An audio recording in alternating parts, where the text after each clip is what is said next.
El día de hoy, mi grupo y yo presentaremos nuestro trabajo de análisis exploratorio de datos de las estaciones meteorológicas próximas a la cuenca de Topto.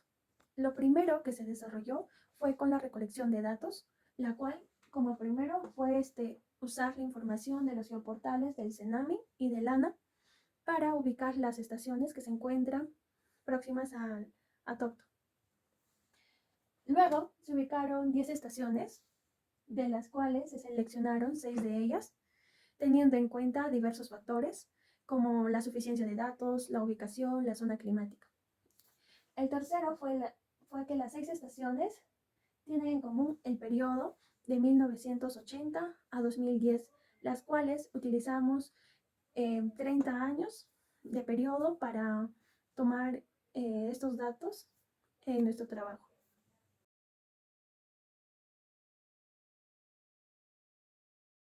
A continuación, con los datos descargados vamos a realizar el pretratamiento de estos datos. En primer lugar, vamos a cargar los archivos .txt que hemos descargado de los geoportales. Para eso vamos a esta opción de datos, vamos a esta opción de texto a CSV y cargamos uno de nuestros archivos. Por ejemplo, aquí tengo los archivos de la estación de Cueva Blanca. Le doy en importar y me va a cargar un cuadro de diálogo. No sé si es que se puede visualizar. Le damos en Load y nos va a cargar todas las columnas con los datos.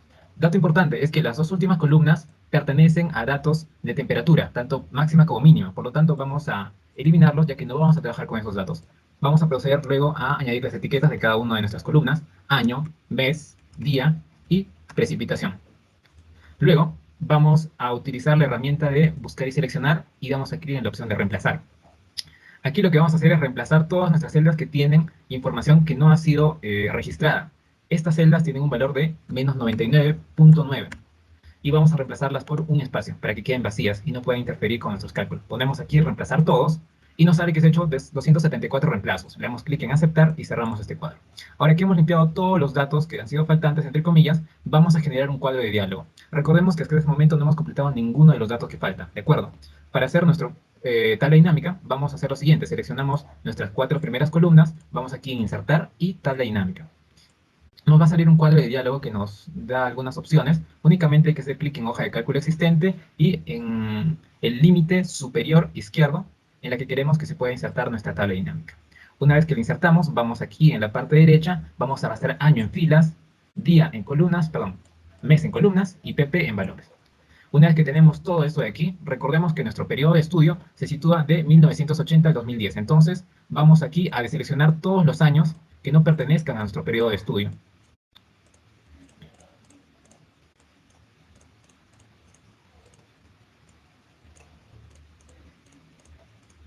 Listo. Le damos clic en aceptar y en etiquetas de columnas vamos a deseleccionar en blanco.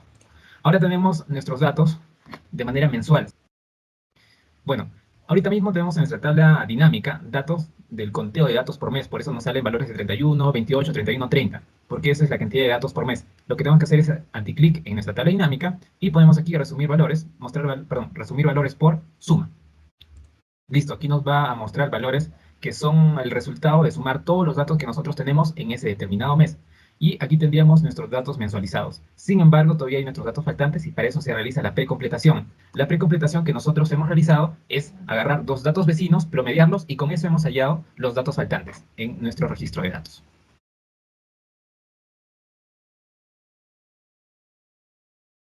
Continuando la exposición, voy a explicarles acerca del análisis visual gráfico de nuestro trabajo. En sí, el análisis visual es una forma visual de ver si es que nuestros datos son consistentes o no lo son. Y esta información hidrológica se da en periodos, los cuales son en meses, en años, en días. Y nosotros hemos elegido un periodo de 30 años que es desde 1980 hasta el 2010. Y hemos elegido los datos de precipitación. Y hemos hecho la gráfica entre precipitación y lo que es el tiempo en años, meses. ¿Y para qué estamos haciendo esto? Esto lo estamos haciendo para ver si es que estos datos son, o sea, si es que hay algunas fallas, errores sistemáticos, o si es que estos datos que estén demasiado altos o demasiado bajos en estos picos, puede ser también que haya sido por algunos fenómenos naturales, como el fenómeno del Niño, por ejemplo. Podemos ver lo que son los análisis de cada mes. Voy a mostrarles lo que son desde enero hasta diciembre. Por ejemplo, en los años de 1998-97, como pueden ver esos picos, en sí no es un error sistemático, porque esto es debido a un fenómeno natural, que es el fenómeno del Niño, que se dio entre el año de 1997 y 98, que fue unos años catastróficos en el fenómeno del Niño. También podemos ver en el caso del 2009, que hubo fenómeno del Niño, 2002, pero inciso, o sea, en proporciones moderadas. En el año de 1983, 84, también, o sea, es de proporciones bajas también. Pero lo que más se resalta es en el año de 1998 y año de 1997. Ya luego de eso, pasamos a lo que es el análisis de doble masa, que este análisis se da para ver la cierta confiabilidad de información y analizar la consistencia también. Pero esto va más relacionado a lo que son los errores que pueden producirse durante la obtención de los datos y si no hay una corrección, se las hace a partir de la que es la recta de doble masa y se analiza como la estación base más confiable en la que presenta menor número de quiebres. Aquí en esta parte podemos ver lo que es el número de quiebres. Por ejemplo, les voy a poner un ejemplo. En el análisis doble masa del mes de enero, se elige como base al que tiene menos quiebres. Y aquí podemos ver, en el caso de nuestra estación de Virrey, digo, de Cayalti,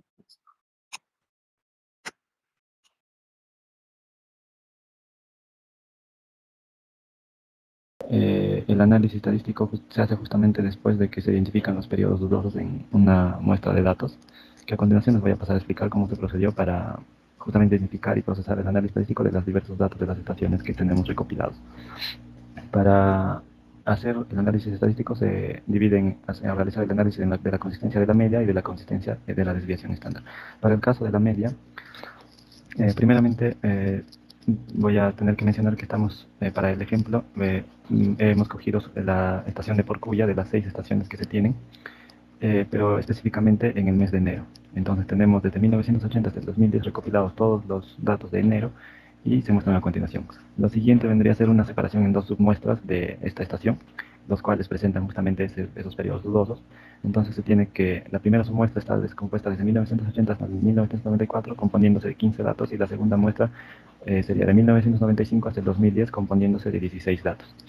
Para ambas submuestras se calcula la media de ambas submuestras, los cuales sus valores se ven reflejados en el cuadro que estoy señalando, así como la desviación estándar de ambas submuestras. Posterior a ello se calculan unos parámetros para justamente hallar como último dato el t calculado, que vendría a estar dado o se calcula de la fórmula que estoy señalando. Entonces, el SP, que vendría a ser la desviación estándar ponderada, que es el primero de los parámetros que se calcula, bajo esta fórmula nos da el valor de 114.47. El SD, que vendría a ser la desviación de las diferencias de los promedios, cuya fórmula también aparece aquí y que está en función de la anterior, nos da un valor de 41.14. Luego, finalmente, procedemos a calcular el t calculado con la fórmula ya descrita en este cociente y nos da el valor de 2.01. Este t calculado se compara con un valor t tabular que justamente se encuentra en las tablas del t de Turing. Y para nuestro caso necesitamos tener en cuenta que los grados de libertad de esta prueba son la suma de ambas submuestras, que serían 15 más 16, 31, menos 2, 29. O sea, los grados de libertad serían 29 y el índice de significancia vendría a ser del 0.05. Para lo cual, para nuestro dato de 29 y para la significancia de 0.05 tenemos el valor de 1.699. Entonces, ese t tabular vendría a ser 1.69. Posterior a ello se hace la comparación entre ambos valores y nos da que el t calculado es mayor al t tabular, por lo cual estos datos de esta estación para el mes de enero necesitan una respectiva corrección que más adelante voy a pasar a explicar. De la misma manera se procede con la desviación estándar, en el cual se calculan primero los parámetros f calculado, que viene a ser el cociente entre las desviaciones estándar de las dos submuestras que señalé anteriormente. Para el caso de que la desviación estándar de la primera muestra sea mayor a la de la segunda, se tiene que la desviación estándar de la primera muestra entre la desviación estándar de la segunda nos da el valor del f. Caso contrario, aquí también se presenta su fórmula. Luego de ello, se procede a analizar este valor, el FC calculado, que nos da 3.40, se procede a analizarlo con un F tabular que justamente también se encuentra en las tablas estadísticas, para lo cual necesitamos dos datos, los grados de libertad del numerador y los grados de libertad del denominador. Los grados de libertad van en función a cuáles de las desviaciones estándar de ambas submuestras es mayor. Teniendo en cuenta eso, se tiene que los grados del numerador adoptan un valor de acuerdo a esa comparación. Entonces, tomando en cuenta eso, aquí tenemos que el grado de libertad del numerador sería 14, el grado de libertad del denominador sería 15, y comparándolo con las tablas que aquí podemos ver, el grado de libertad del numerador era 14, no hay 14, pero aproximadamente estaría por aquí, el de los grados de libertad del denominador sería 15, estaríamos por aquí, entonces los grados de libertad, el F tabular sería promediando 2.48 más o menos. Y efectivamente, el F tabular es 2.43, lo cual se compara con el F calculado que habíamos, valga la redundancia, calculado con la fórmula inicial. Nos damos cuenta que el F tabular es menor al F calculado, por lo tanto,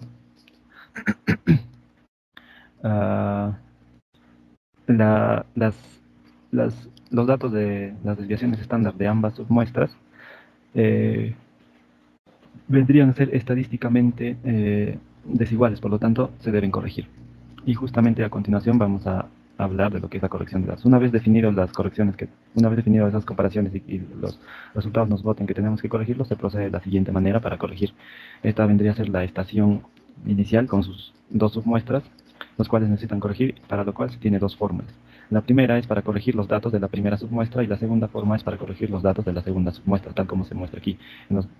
Se procede de la siguiente manera: se resta el dato que se quiere corregir con la desviación, con el promedio, perdón, de esta submuestra, y se lo divide entre la desviación estándar de esta submuestra, para posteriormente multiplicarlo por la desviación estándar de la segunda submuestra, que vendría a estar aquí, vendría a estar estipulado su dato aquí, y se le suma el promedio de la segunda submuestra.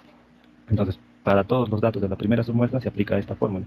De manera similar, para la segunda submuestra, para corregirla, se aplica la fórmula que estoy señalando aquí, en el cual se resta el dato que se quiere corregir con la media de la segunda submuestra. Posterior a ello se les divide entre la desviación estándar de esa submuestra y se le multiplica por la desviación estándar de la primera, sumándole la media de la primera. Haciendo todo ese procedimiento aquí como paso previo a esto, hemos calculado primero la resta de los datos con su respectiva media y su división con su respectiva desviación estándar para ambas submuestras, y luego le hemos multiplicado la desviación contraria y sumándolo después la media contraria de la otra submuestra, arrojándonos los valores corregidos como se presentan a continuación. Como vemos, hay variación total entre los datos que estaban por corregirse hacia los datos que nos arroja esta corrección de datos. Eso sería todo con respecto a lo que vendría a ser el análisis estadístico.